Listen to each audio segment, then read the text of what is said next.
Sir, this amending bill is quite a healthy one, and on behalf of workers, I think we would be justified in welcoming the various provisions of the bill. It was but natural and justifiable that the Indian Airlines and the Air India Corporation should be brought within the jurisdiction of the central sphere.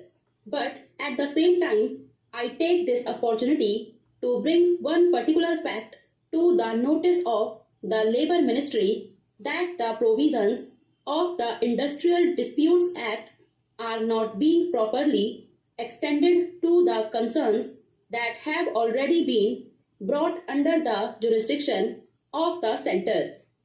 I am referring to the railways.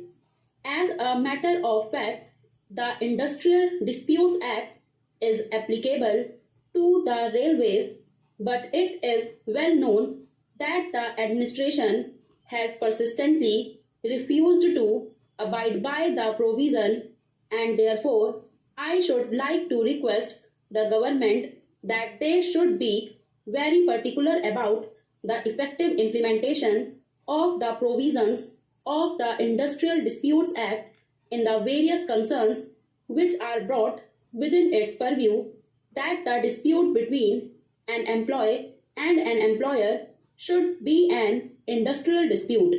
No doubt we stand for the growth of a strong trade union movement, and as such we should like to see that every workman is represented through the union, and that every industry should have only one union, so that the principle of one industry, one union should be brought into practice.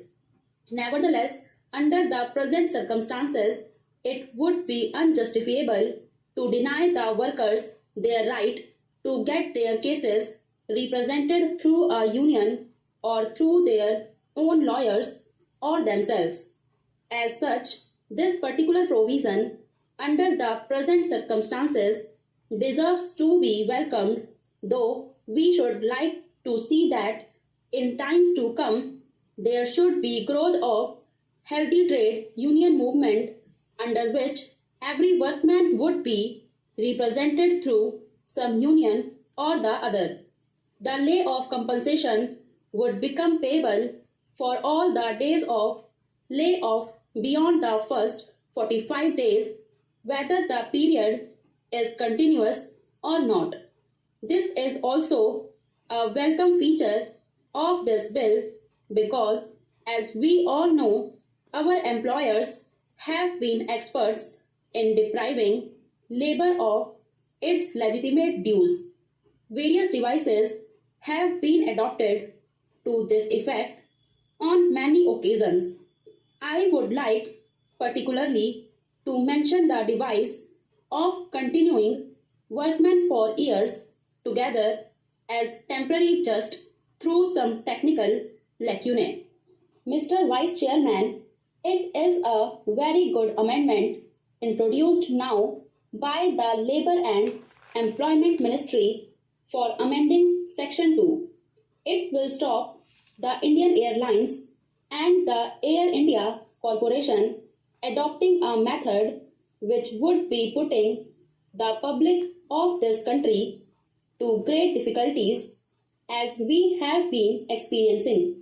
Hitherto, they were not brought under the purview of the Industrial Disputes Act, and therefore they had no other chance or source or approach than to demonstrate by getting themselves under sick list by a doctor's certificate, or adopting some go slow policy, or by offering satyagrah or something else. This introduction of the IAC and the Air India Corporation into the Industrial Disputes Act and bringing them under the purview of this act will avoid in the future such activities of the staff of these bodies. That has been one of the main objectives in the last session. When the Industrial Disputes Act was first amended, we had insisted on the government to see that these concerns are brought under the Act and a provision is made for them to seek the law instead of going in for direct action. This will stop hereafter such activities of the staff of the IAC and the Air India Corporation.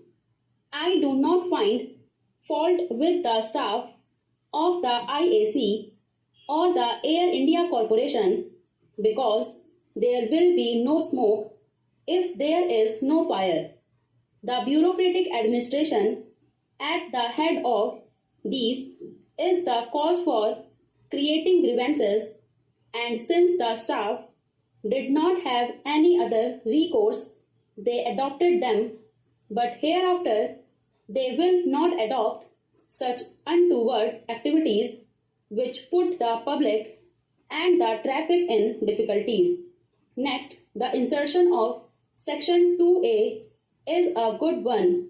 Discharges, dismissals, retrenchments, or termination of the services of individual workmen will hereafter be deemed as an industrial dispute, though some of the trade union organizations in this country may not like such an insertion because they will be thinking that they do not have sufficient membership in the trade union. We, true to our democratic socialist tendency and Gandhian philosophy, give democracy to everybody, and therefore, whether they join a trade union or not, we give them.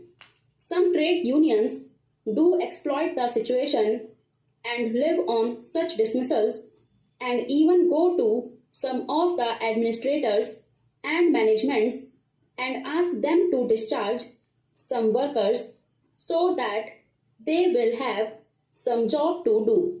Such things hereafter will not be given room, and the individual worker will have an approach to the court for getting redress of his grievances.